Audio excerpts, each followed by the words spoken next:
Hey guys, it's Matt from JankyShack.com, and today we're going to be exploring the solar power computer. So the computer we're going to be using today is this old netbook that if it blows up nobody's going to care about. So this here, right now it's getting charged by this battery pack, which so you got the batteries here, which you've probably seen previous to this, is going connected to this boost controller or boost converter. This is taking it from the 16 volts of the battery up to 18 volts to charge the laptop.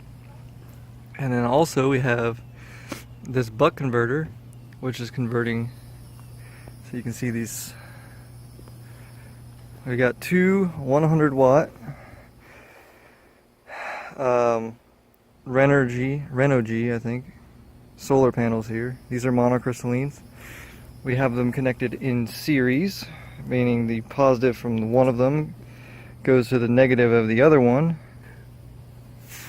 And then it goes over here to our buck converter, and the buck converter takes it down.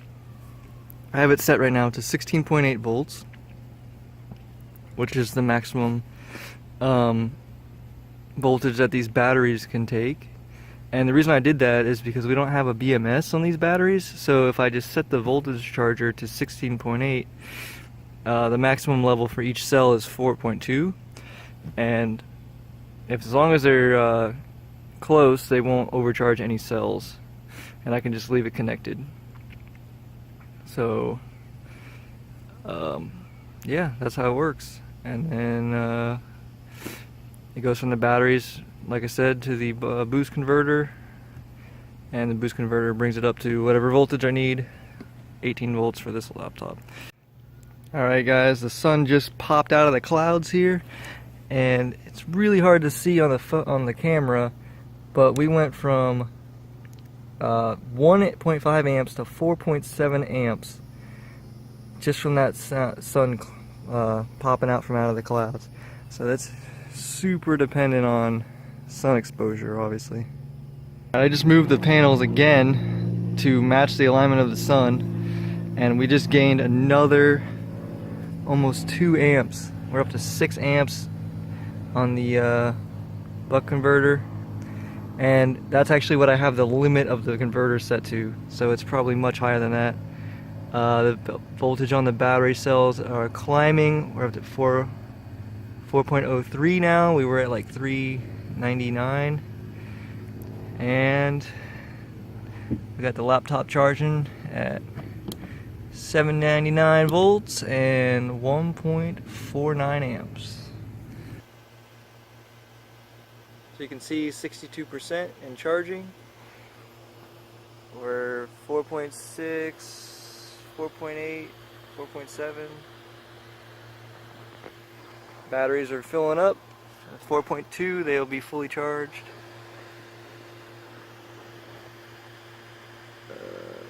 5.37 amps.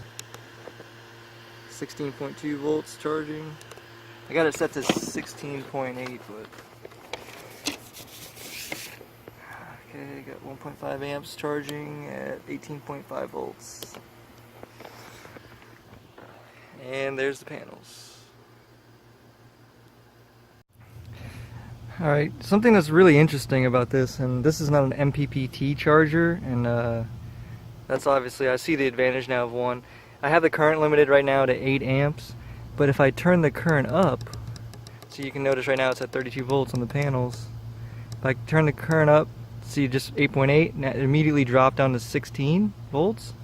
And now if I just go back to 8, see now I'm at like 7, and the current dropped all the way down to 5.8, so that if you don't ride that thing right there, like, so basically what I have to do is lower the current limiter down, okay, to like 5.6, so you see the voltage jump back up to 35.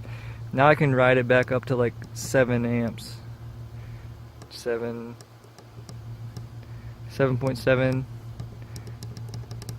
there's 8 amps again at 32 volts. So if you let the current draw get too high on the solar panels, your power output like significantly drops. So that's why you get an MPPT. Alright guys, today was a success.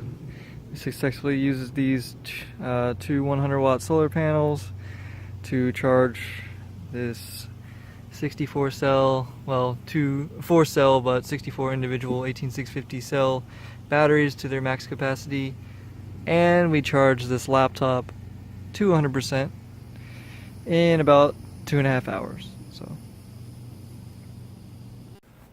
alright guys, thanks for checking out my video on the solar powered laptop. I'm going to be doing some USB attachments onto the battery so I can charge cell phones and things like that.